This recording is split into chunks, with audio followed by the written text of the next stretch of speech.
And actually, that makes total sense. Yeah. Because I know me.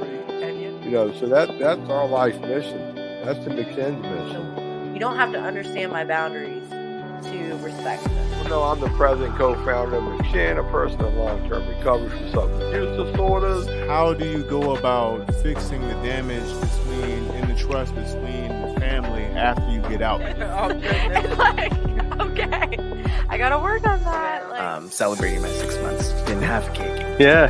gosh, you showed up. You get clean or such and such, such and such, such and such. You know, I wasn't ready. But you were always okay with the consequences, right? Absolutely. Yeah, I'm a grown man. So at the end of the day, man, I'm going to face, you know, my consequences if I have the audacity to, you know, do something, then I'm going to take what comes with it. I mean, are you no longer okay with the consequences, though? I'm still okay with my consequences. I'm no longer okay with drowning out my feelings. I'm no longer okay with having to wake up and numb myself because of all the pain of my past and my present and the anxiety of the future. You know, learning how to cope as a man, you know, it's a struggle, it's a challenge.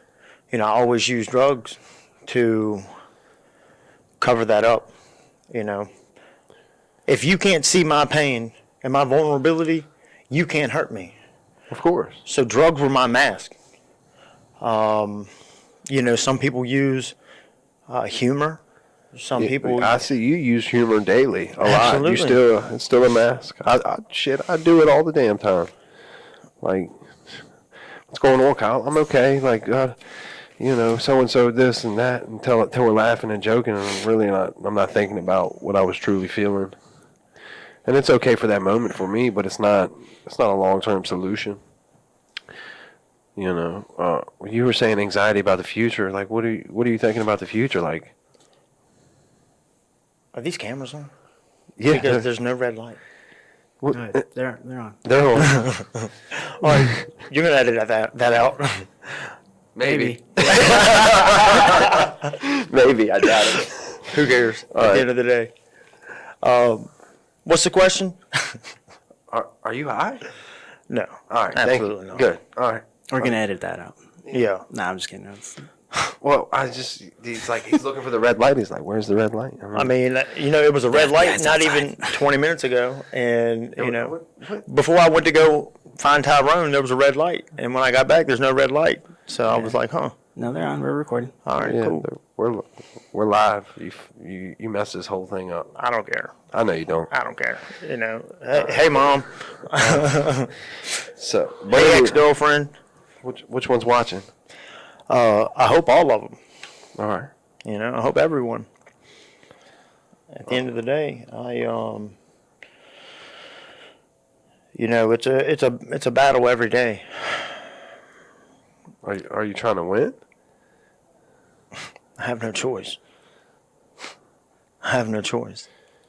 I have to win. All right. Yeah, I mean, not to put you out there, it's just moments that I see the fight leave you sometimes. Sure. And that's okay. Sure. They're the spots of vulnerability that, you know, I would always try to cover up somehow, some way. And that's what's so beautiful about the process is you learn to cope with it. You learn to suck it the fuck up. You know, the things that I used to tell myself, well, suck it up, you're a man. You know, lead by example.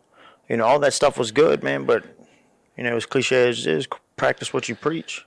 For sure, we say be the change you want to see a lot around here. Like, you know, if you're not happy with something, be the change that you're not happy with. Like, if you see something in other people, it's like, if Kyle does that the way he thinks it's supposed to be done, then everything's okay. But yeah, anyway, back to your anxiety. You're thinking about the future. You know, the revelation of, I know that from, let's say, normal people or non-addicts Yeah, that Earth people. Earth people, exactly, that every morning I wake up, I have to fight just to be normal. Or not even normal, just to be okay.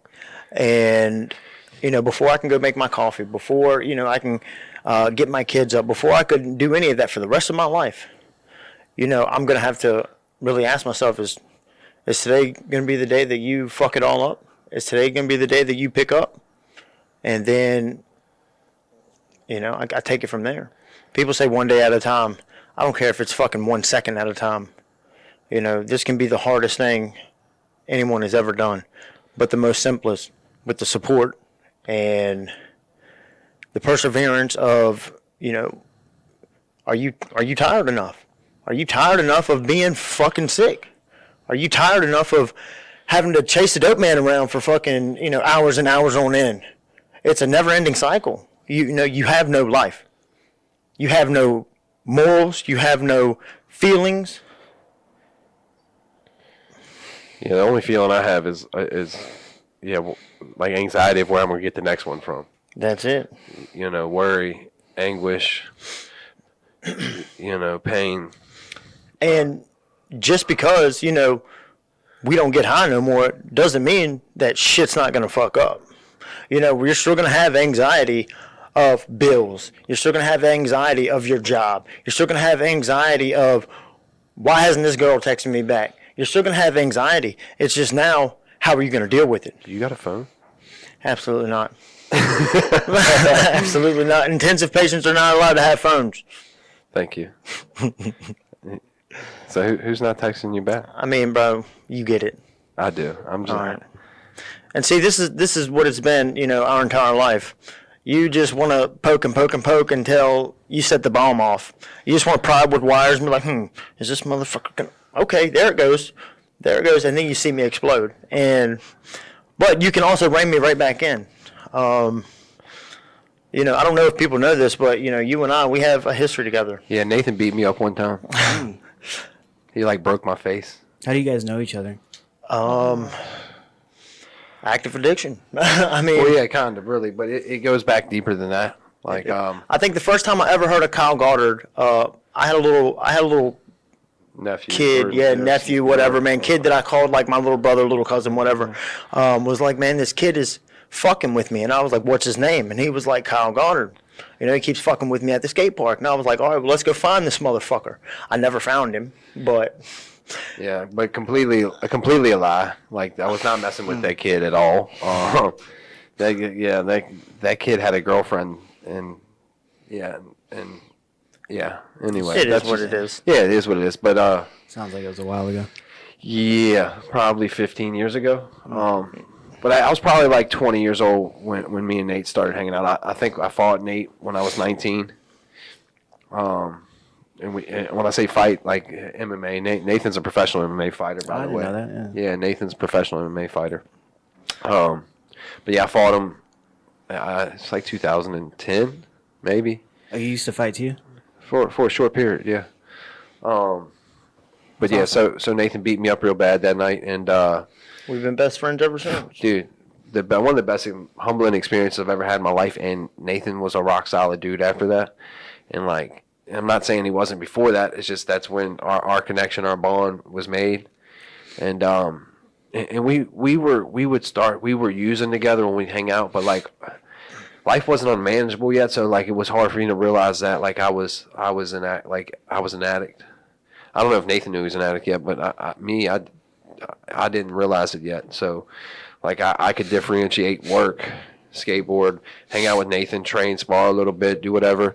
And then at the end of the night get high, and that's kind of where mine and Nathan's journey started.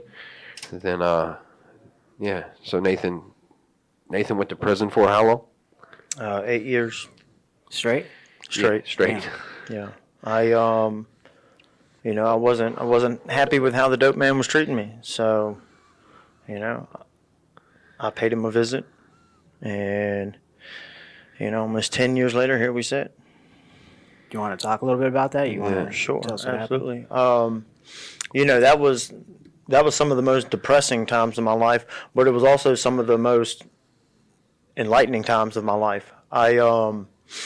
It's sad to say, but in prison, forced sobriety is, something I had to deal with. But it seems like every time that I was forced to be sober, I was the man I wanted to be. I worked out. I led by example. I led people, and people were motivated by me, by my work ethic, and the way that I approached people. It didn't matter if you were black, white, green, Muslim, Christian, Norse mythology, Austro. It didn't matter. If you needed to talk, man, I would always talk to anyone, and I'm still like that to this day. But the drugs, the substance abuse, it blocks me out. So, all I cared about was getting that next fix. Yeah, like your trouble didn't stop when you got to prison. Like you kept getting in trouble in there. Yeah, absolutely. You were at a level 2 and you ended up at the top of the mountain by the end of your thing. So you know what I mean? I started. There's also drugs in prison. Obviously, it's actually more easier to get. Yeah, absolutely. It's like you go one building over, you don't even have to travel 15 minutes down the road. You walk the boulevard and you're at the next building. And I don't even got to do that. I can knock on the cell beside me. Right. Can I ask what happened? Like what? How'd you get into prison? Like what? So the dope man, he tried some old slick shit. Not really slick shit, man. Like, let me stop bullshitting. He he usually fronts me. He didn't, and I was like, bro, that's fucked up. I bust you like $1,000 today. And he was like, well, bro, I can't do it, blah, blah, blah, blah, blah. He peels out. So I'm like, all right, fuck it. So I'm sitting there, man, and he comes back through. And I'm like, oh, yeah. So I went and I approached him again and was like, look, bro, I gave him like $27 or something. And he was like, all right, I'll be right back. And he left. And I seen him come by 2 or 3 times, man, and I kept texting him like, man, what's up? You know what I mean? You gonna get me straight or what? And he cut his phone off, but this stupid motherfucker ended up coming back by, and I don't know if he just, like fuck it or what, but I'd had enough. So I went after him, and he was on a bike, like a motorcycle, and I ended up yoking him up off of it. When he was riding by, I hopped out the woods. And I mean, there's nothing funny about it. It's kind of fucked up, but I had a firearm. I jerked him off the bike, and he ended up eating shit, man. And he was on all fours, and I went to kick his arm out and put him on the ground and hold him at gunpoint. And when I did, it broke his arm compound fractured at the elbow, and he passed out. So I kind of, beat him in the head a minute with the gun to wake him back up. He woke back up, and I was like, look, like, I want my shit. Matter of fact, I want everything. I ended up cutting his backpack off, and I left. But before I left, man, I ended up coming back. And that's when I was like, look, and if you try anything slick, man, I'll fucking, pretty much I told him I'd kill him. And I discharged the firearm beside him, just to put emphasis on it. And then I left. That's something I got to live with every day. The fact that, I robbed myself of 8 years of my life. Well, I robbed myself of 6 years of my life at that point. And then, I got to prison, and the drug trade is just as strong in there, if not, heavier. So I wanted my hands in it. I'm an addict. It is what it is. I'm not going to, my people wouldn't be able to afford my drug habit. Definitely not in there. So I wanted a part of it. And I stepped up, and I started doing things on my own. And I had somebody approach me and was like, look, hook me up. And I've known the dude, for a couple years at this time. And I was like, bro, I'll look out for you, man. I'll give you a decent deal. And he's like, well, you give everybody that deal. And I'm like, yeah, because I'm looking out. I really don't want to break down the logistics, but long story short, man, he didn't like what I offered him. I told him pretty much, man, you want to fight or fuck? At the end of the day, what's up? And, he won't have none of it, man. So he left. A couple days later, I was going into my cell, and I had somebody come into my cell, man, and hit me in the side of my face. And I put my hand up, and they had hit me a couple times. And by the time I got my hands on him, I ended up getting him between the toilet and the sink. And I started beating him. And my cellie came in and was like begging me, like, please stop. Like, stop, dude, you're going to kill him. And ended up, man, pulling me off. And I was like, fuck it. And dude left. So I looked at my cellie, man, and he was like, oh, my God, your face. And I was like, what, bro? It's okay, because my eye was bleeding, so I guess I thought, he punched me in my eye. Yeah, like he just caught you or something. Yeah, man, I thought maybe he had split me or something. You know how head wounds, all that stuff, they leak pretty bad. Yeah, eyebrows are easy to bust open. Yeah, and so I kept wiping at my eye, and I couldn't get the blood and shit out of my eye. And it ended up, he had been stabbing me the whole time in my face. So, I got stabbed in the side of the cheek. My lip was hanging off, my fucking chin, my hand. Yeah, I remember. Hand. Yeah, I talked to you right after that, I think. The worst was my eye. My eyelid was hanging down. That's what I was seeing it. I was seeing through it from where he had hit me here. Oh, and luckily, man, we had a doctor in the pod with us that he had ended up, getting into some trouble, man, and he was just, on the street. He was a doctor, and he stitched my face up for me, stitched my eye up for me. They did the best that he could. And he actually did a damn good job. So I stayed in my cell for like 2 weeks, and just ate commissary and avoided the people as long as I could, so nobody would see it. And they thought they had a win, and then about 2 weeks later, I ended up going into the chow hall, and I had a lock on a belt, and I had made it real short, and I picked up my tray, and I walked to the guy's table behind him, and I dropped the tray like I reached over him and dropped the tray in the center of the table, and they all kind of jumped, and I ended up hitting the guy in the side of his head as hard as I could. He was going home in 2 weeks. Ooh. And he ended up, his right retina was disconnected. I shattered the right side of his face. He got over 200 staples and stitches in his head. And that happened at 11:45 on a Tuesday. I'll never forget, 11:45 on a Tuesday. By 2:30 that afternoon, the same Tuesday, I was in a van on the way up to the mountains. And I was put in a cell for 18 months straight by myself. The mountains are like our highest level of prisons in Virginia. Red Onion. Yeah, well, they're all up What's there it called? together. Red Onion, you went to Wallen's Wallen's Ridge, right? Originally? Then you ended up in Kings. Yeah. Right, so, So, I stayed in a cell for 18 months by myself. And, I had a... Was it part of that program, what is it, the special program where they step you down? No, well, it's so there's a few different programs in the system. Okay, they have a STAR program, which is for gang members that are trying to be reiterated back into like the GP population.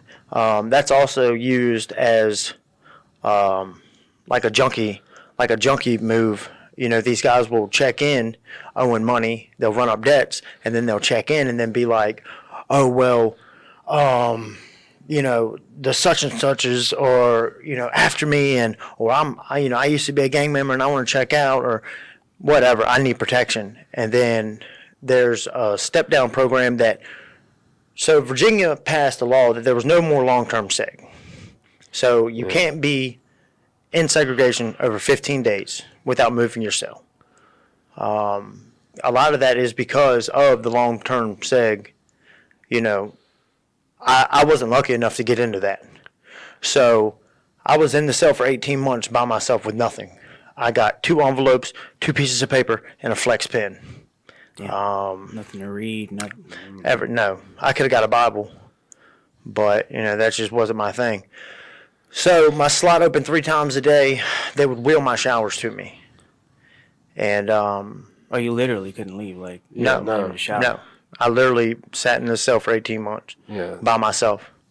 Usually, other places you could talk, through the vents or yell out the doors, or that wasn't the case at a lot of these places, man. These upper levels. So the psychological, manipulation of the system, man, is fucked up. I mean, it's created to break you, and it would be one thing to break you and then build you back, but there is no rehabilitation. Yeah, that's the worst thing, dude. That's my dream, is to build like an actual prison reentry, a real quality prison reentry, reintegration to society. So let's get back to this STAR program thing real quick.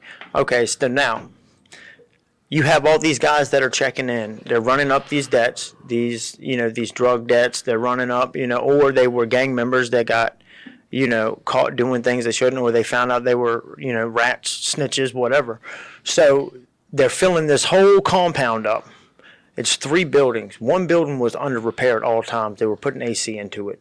So they would keep these buildings, this whole camp was like a PC camp. Well, it took them years to open this last building.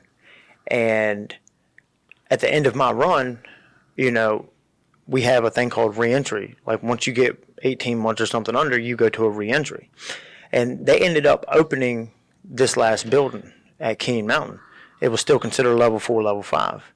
So they took 60 of us from Wallens Ridge, 60 of us from Red Onion, 60 from River North, 60 from Sussex, and 60 from Sussex, and they filled this building up. And upon doing that, you had these guys that had been hiding out, in this compound for years and years and years, and now the prison system is a small place. It's a small world. So just like the recovery world, it's very small. So now all these guys are showing up, and it's like, oh dang, that guy's claiming this and that guy's claiming that. Well, fuck, we just dubbed him out, a couple years ago. Oh, bro, you got my money, and it was chaos. So these guards come in and they're like, y'all see this? Y'all see this name tag? This is my mountain, blah blah blah. So, we had come from a lockdown, so we didn't give a fuck about that. So we told them, man, fuck y'all. And they locked us down for 30 days, let us back out. This time they brought the dogs with them, kind of put an emphasis on it, and asked us again, y'all gonna listen to us? And they got the same response, fuck you. Because they weren't used to that. They weren't used to the aggression, the volatile. Yeah, because they were used to reaction. PCs. They were exactly. used to PCs. So, this changed everything. And, it's kind of like in recovery. When you're not used to dealing with certain feelings, man, you don't know how to react. These guards didn't know how to react. So they just let us be. Whatever, let them go. That's it. Let them go. And they pop the doors. You don't get paid enough to do this. Exactly. They pop the doors, and it's like, do you want to go home? Like, At the end of the day, they were like, they wanted to go home at the end of the day, and where they could get away with, the manipulation, the intimidation, the cockiness, the not being humble and shit with these people that were in PC. Now they have guys that are, about that shit. Yeah. And they're willing to die for their freedom. Really. Exactly. Literally. Everything. Yeah, they're willing to die over their name. Right. Over their pride, over their, I put in a lot of work for my name. Yeah. For my respect, for my dignity. And, I come out, and the world's a different place. Yeah, it's fair to say it's had a huge mental effect on you. Absolutely, like, 100%. Sure. So when I come out and I'm used to the straightforwardness, I don't cut corners. I don't, sugarcoat shit. Yeah, people take you as aggressive a lot, overly probably. Like I know you, so it doesn't. I don't always take it like that. How long have you been out now? October the 4th. Hold on. But he got out I got out. He was out for a little while, and then got locked back up. Yeah, I got out January the 21st. Or no, January the 6th of 21. 21. Yeah, I got out, and you know, I had a fiance, which was absolutely beautiful. Harvard Medical School, had the highest GPA for, you know, multiple semesters in a row. Definitely way above anything that I could ever, you know, imagine. You could though.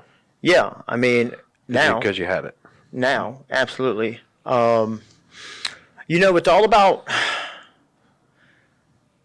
self-preservation at the end of the day. It's insane. You know, when I'm using and I'm an addict, obviously, when I'm using and I try to hide the fact that I'm an addict and, you know, I don't want people to know I'm using, I can't even look people in the fucking eye. Like, I have no self-confidence. I have no self-worth because I know what I'm putting into my body. I may have brand new clothes on, brand new shoes, brand new iPhones. I may have, you know, you would look at me and be like, oh, well, this guy, you know, he's probably well off, probably has a good job. You know, I clean up well. And on top of that, you know, I'm training every day. I'm looking, you know, like a normal person. But while you're looking over there, you know, I'm sliding in over here and shooting up in the fucking bathroom. Yeah, that when you got on 21, how long was it before you met me and we got homeless? Like we started getting high. And I was already homeless at that point. Yeah, so when I got out, I self-destructed. It took a matter of, and I came home with a habit. Very weird. You know, and I hid it from everyone, and I just was like, I'm okay. And, you know, I pushed everyone away from me when it came out because I was like, well, I don't want them to know I'm getting high, so I'm just going to push everybody away. And then when they don't give a fuck, you know, that's when they can blame them, right? Yeah, like, exactly. fuck y'all. You left me. Yeah. And, you know, and I was still stuck in that reality of it's everybody else's fault. So I pushed everybody away. By March, I got out, like I said, January. By March, I was full-blown habit. On the road. On the run. I ended up meeting Kyle at the end of March, early April, and I started all over again, full-blown addiction, active addiction. And, you know, we ran the summer together. Yeah, completely homeless, like outside every day, all night. That's it. Like true homeless life. I had the people in these apartment complexes thinking I lived there just because my dope man lived there, and I was seeing him so much. I was around there so much that they believed that I lived there, and you know, it was insane, the manipulation, like, to strangers. And it's not even a personal relationship. I don't even have to speak to these people, but these were people I was seeing every day, and just the way that I was moving, you know, I was manipulating them to let me into their homes almost, you know what I mean? And it's absolutely. Nathan was a master at calling. He's like a con artist. Super. It's fucked up. Like beyond a master. I don't like if there's a degree above. Like he's got his PhD in con artist. Like yeah. What do you think that came from? My ability to talk to people. Like as a kid, were you like that kind of like? You know, I was a single child, child of a single mother, and I was the only kid. You know, for 10 years. You know, me and my brother are 10 years apart. And, you know, I was just wild, man. I was wild. You know, my mother, she's my hero. God bless the woman because we love Stacy. We've put that woman through some shit. And she's always here, bro. She's always been here. And now we're both trying to heal right now. You know, we're both trying to recover. You know, she's not an addict. You know, so she'll never know what this is like. But she's been hurt just as much as I have. Yeah. She's been traumatized just as much as I have because of the spillover, you know, from the shit that I've done and the way that I've acted, the way that I've treated people, the way that I've treated her. The same with, you know, the ex-fiance, you know, in prison, stand-up motherfucker, thorough, you know, good fucking dude. I get out, I put one in me, I'm a fucking piece of shit. I'm the worst human being that's ever walked the face of the planet in my eyes. And, you know, she did the right thing. Like, who the fuck would, you know, destroy their life trying to, you know, chase somebody and provide emotional support for somebody that doesn't even give a fuck about their own life. I didn't care about my life. That's why I used, And I mean, but you care about it now, right? Absolutely. So, but when did that change? What walk me through that day that you were like when you were calling Calais and you were calling me and you're like. So I got out this time, October the 4th. I was going to the gym. I went and got on maintenance, Suboxone. I was going to the gym, and I picked up a job at UPS. I was doing these things. Am I allowed to say UPS on this shit?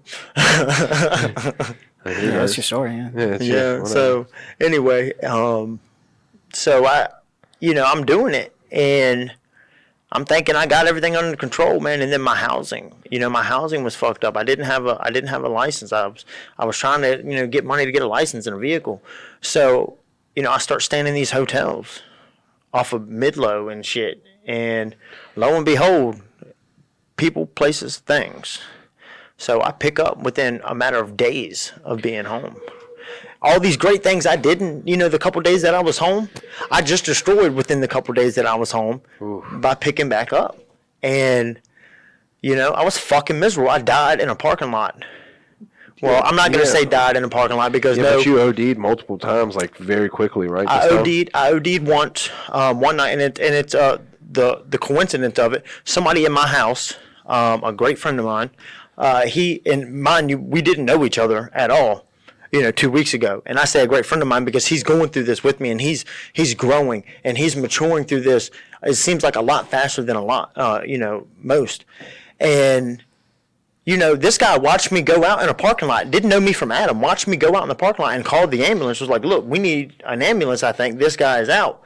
And then luckily some people got to me and with some Narcan, and they Narcaned me like 5 times. And when I finally woke up, I was like, fuck. So I went off, I grabbed my shit, I got my shit, and I went off. And I left that spot before the cops got there, before the ambulance got there, whatever. But I ended up calling the same dope dealer, man, and got some more of the shit. Insanity, right? I just went out. If somebody say if I was in a room or behind a dumpster or, trying to slide into a bathroom so nobody could see me and to do this, I would have died. I would have been dead. Yeah. And nobody would have been there to save you. Yeah. As soon as I wake up, I'm like, well, fuck, bro, I got to go fucking get more dope. So I get more dope. And then I go out to my mother's house. Actually, I go out and I train, and I had somebody come pick me up. So crazy, dude. You're like, I shoot fentanyl, OD, come back from it, get more fentanyl, then you're going to go train in a gym. Yeah, so I go train, and then I have somebody pick me up and take me out to my mom's, man. And, I actually ended up getting some cocaine. And I was like, well, fuck it. I'm going to do a little speedball before I go. You know what I mean? I know I'm going to be here with my mom for a minute. So, because that's way in the middle of nowhere. Yeah, out in the middle of fucking nowhere. So I put this coke in the cap, and then I couldn't find a scraper, like something to scoop the fentanyl with and put it in there. So I was like, yo, give me that straw. And I clipped the straw off, and I scooped it with the straw and put it in the cap. And I was looking at it, and I couldn't really tell how much it was. So I was like, I put another scoop in it. And, I hit myself, boom. And I woke up staring at my stepdad in the middle of my mom's driveway. Good God. And I was like, what? And I'm trying to kind of fight, and I'm on a gurney, and I got, mask and shit hooked to me. I'm like, what the fuck is going? And then, it all hits me. You're like, dang, I did it again. Yeah, and you know what the most sickening part of it is? The first thing I thought, you wanted more. No, where's my dope? Where is it? Yeah. Where the fuck's my dope? And then take it. The second thing, did you Narcan me? Now, you know what I mean? I'm like, yeah, I'm pissed now because I'm going to feel like shit. And then it's fucked up. The third thing, my mom. Watching her. I was so ashamed, bro. I was like, oh my God, no, I fucking didn't. Like, you stupid, stupid, stupid little boy. And, that's how I felt. I felt like a child. But not only that, man, and this is the worst part. You know, she made me go to the hospital. I go to the hospital. She picks me up in the emergency room. We go back to her house. So you're going with him to the hospital. If not, like, I'm not. Yeah, no, she made me. She was like, you got to go to the hospital because the fentanyl wears off. You know, the guy's giving her the spiel. Yeah. Not the fentanyl, but the Narcan wears off. Fentanyl is so strong. It'll kick back in. It'll kick back in. You'll overdose again.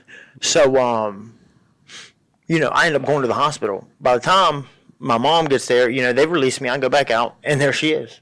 You know what I mean? And it is no, you know, what the fuck? It was none of that.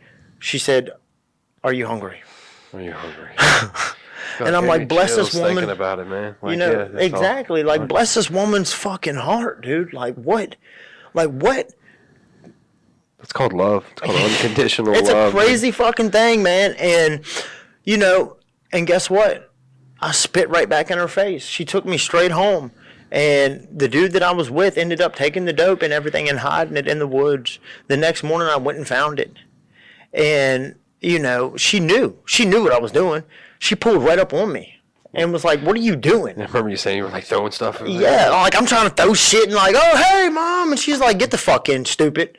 And I'm like, okay, you know, and I ended up getting it and I ended up leaving her house. I had to work that night.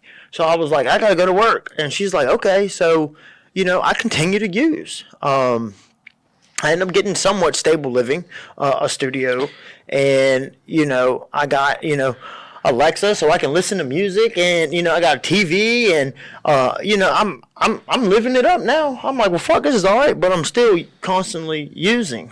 You know, a night or two before that, before I got into a stable living situation, I remember I texted you and was like, man, it sure is fucking cold out here. Yeah. And yeah, I shared real quick. Like I shared that morning in a group and was just like, and you were this. It was 3 days in a row. I had 3 different people hit me up like, I'm outside. I don't know where to go. I don't know what to do. And like, if anybody knows, I know what it feels like. I that pain of that, and then feeling like you don't have anybody. It's like, but like all I can do in that moment is be like, yeah, I'm sorry. I don't.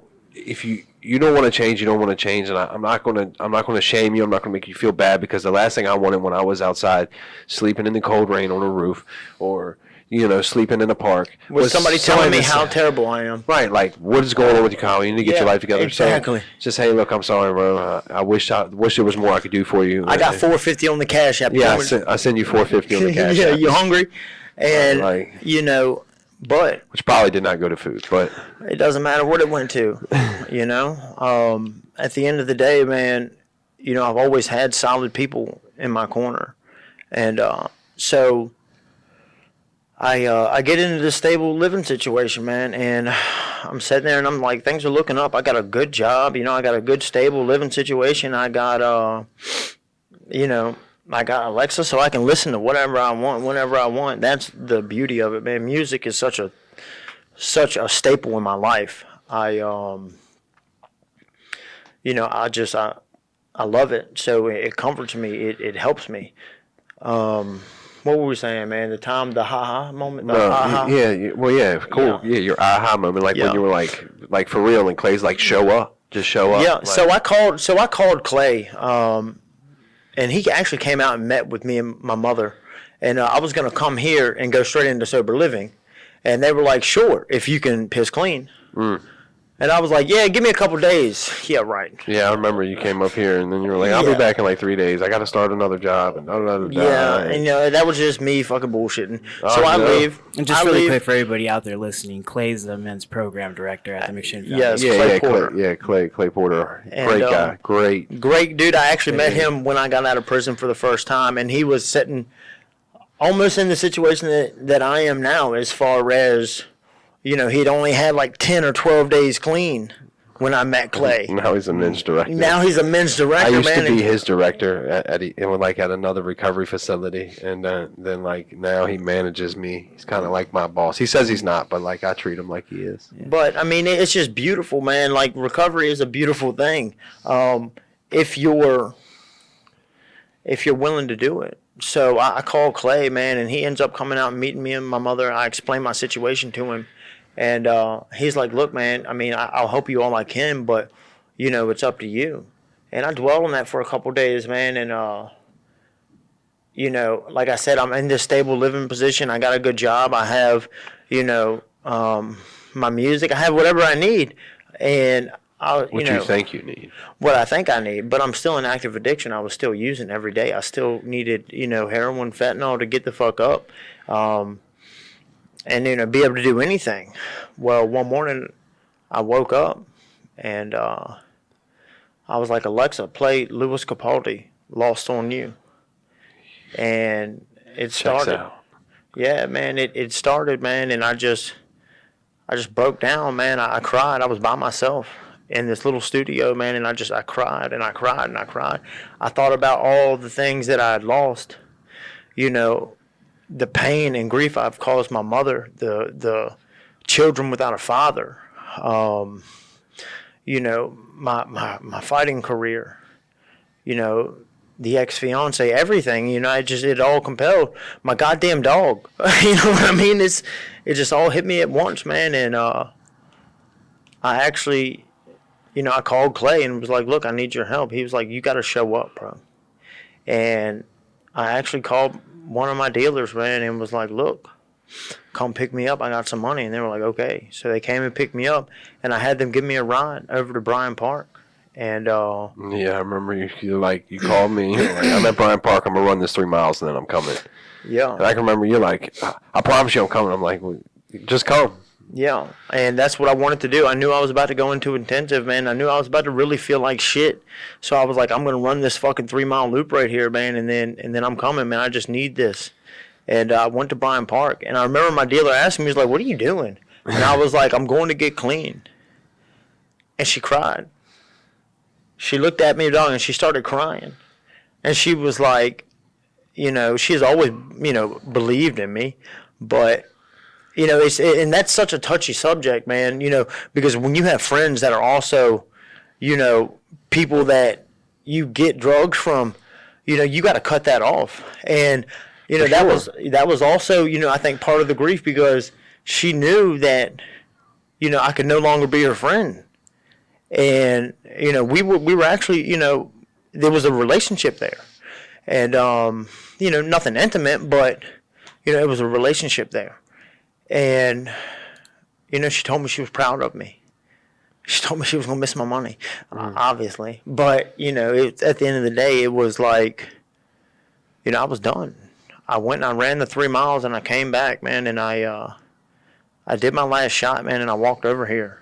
And when I walked over here, man, I always said there's two people that will always be happy to see you, man, when you're in active addiction or whatever.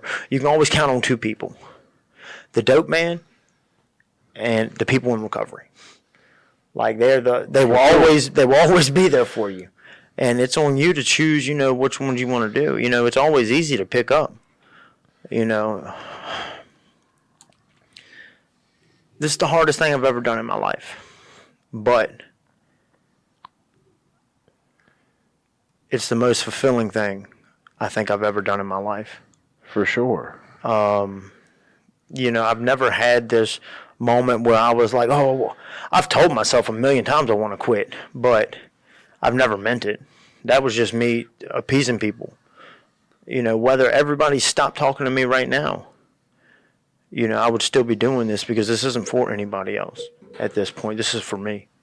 And that's the most beautiful thing about it, because I've never had that. I've never even felt that. I've never even wanted that. I wanted to hide my emotions. I wanted to hide myself, the rest of my life. It was what it was. I felt like I've lost, all the great things in life that I could have accomplished already. And, I was like, fuck it. This is what I'll do. This is what I'll do. Do you think, do you believe that your pain has a reason? Sure.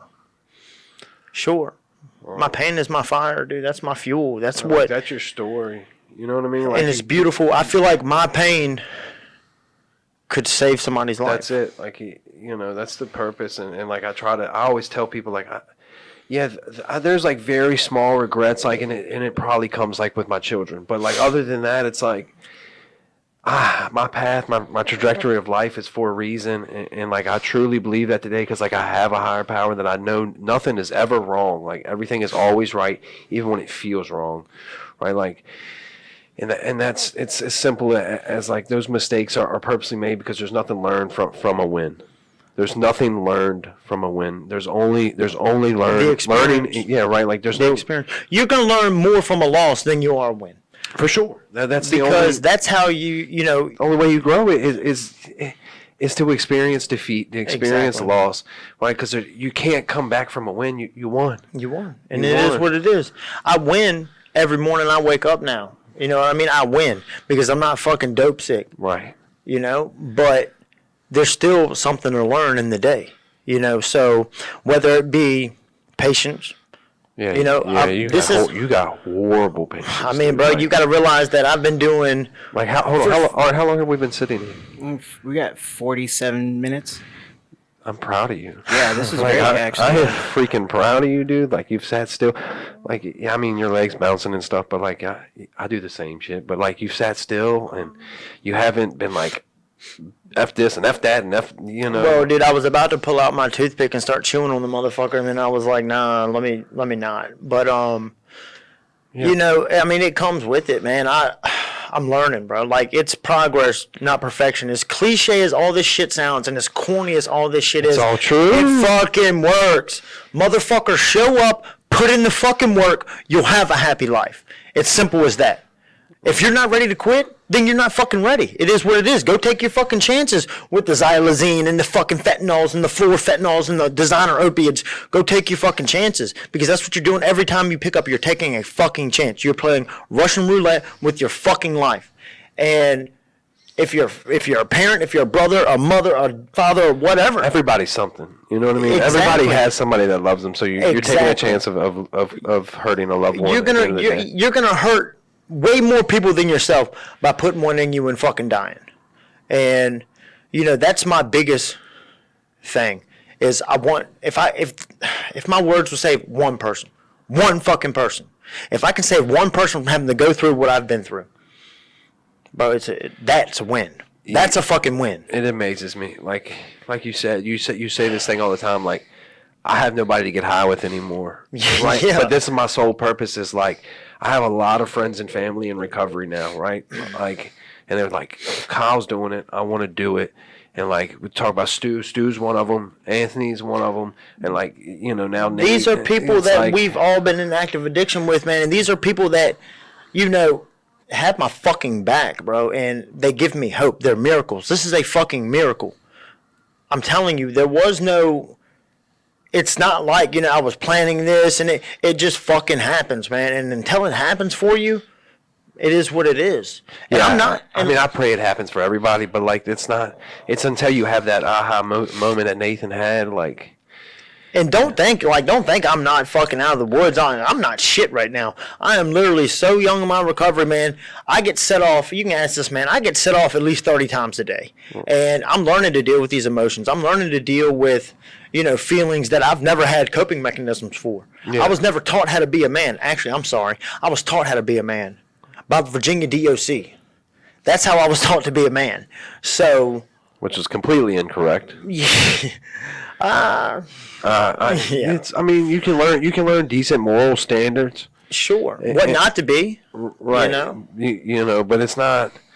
There's nothing good that comes out of there. Like, there really isn't. My brother's a rare case of doing 20 plus years and coming out humble. Okay. Yeah. You know. And I knew his brother. I was actually, you know, incarcerated with his brother. But, you know, in the very beginning. So there's few cases like that where. You're usually coming out fucked up. Right. You know. All I've ever known is substance abuse and violence. And I had no regard. You're getting a little recovery though now, like yeah. Can we actually do that? Can we talk a little bit about where you're at now with your journey to recovery? Just kind of wrap it all up. You know what I'm saying? Gotcha. Look, I you know, right now, man, I'm right at a day over 2 weeks clean. So 15 days. 15 days today. Congratulations. Thank you. Bro. Yeah, I appreciate you. That's the tough. You know, that's the toughest, especially like.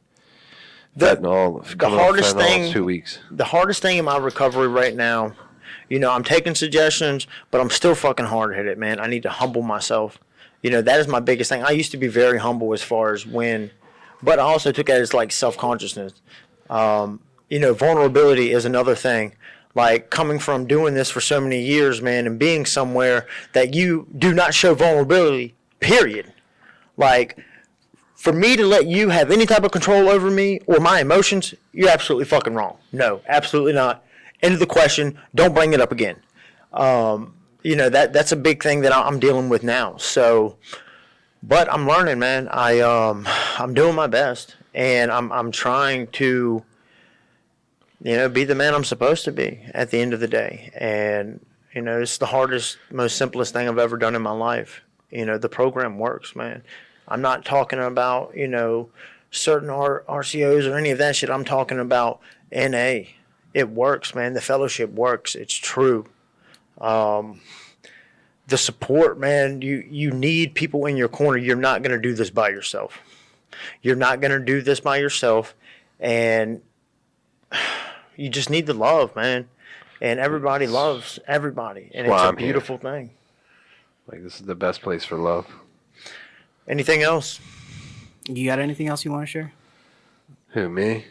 Any of you guys? I'm just grateful. I'm grateful that we were able to take Nathan in. And I'm grateful that he actually tried, he's actually putting effort, I know Nathan personally, so it's like, I want to headbutt him every day. I do. I want to ugh! You got a lot of people that love you, bro. Right, and God, dude, if I could beat him up, I would. And that's the beauty of it. I think that's probably everybody. I think I could get him right now. For real, and I'm Get hurt. him when he's down. Right, while he's only 15 days clean. Yeah, exactly. I think I can hit him with a few leg kicks, and he's down. He's out of here. But the peroneal nerve, I could get him in his calf. Anyway, that's a whole different conversation. But thank McShin for the love, and thank you, Nathan, for letting us love you. Man, I appreciate the love, man. You're hard to love sometimes, because you won't let us. But those little moments you let us love you. You have so much growth. They're the ones that are the most compassionate, man. The ones that are hard to love are the ones that give the most love because they've just been hurt, man. I've been hurt all my life. People that told me they'd never leave, people that told me that they would always be there in my life, man. A lot of those people have left me, man, for very, very few exceptions, man. And my mother being absolutely the number the one. pinnacle of it. She's at the top. She, shout out to her. Stacy, you the fucking bomb. Yeah, Mom, we love you. Yeah, straight up. So, I'm just taking this one day at a time, man. Sometimes it might be an hour at a time. Sometimes it might be 3 seconds at a time. Don't fucking explode. But more importantly, don't fucking use. That's it. That's awesome. That's it. Thank you, guys. I appreciate y'all. Appreciate you guys. For sure, man. Always.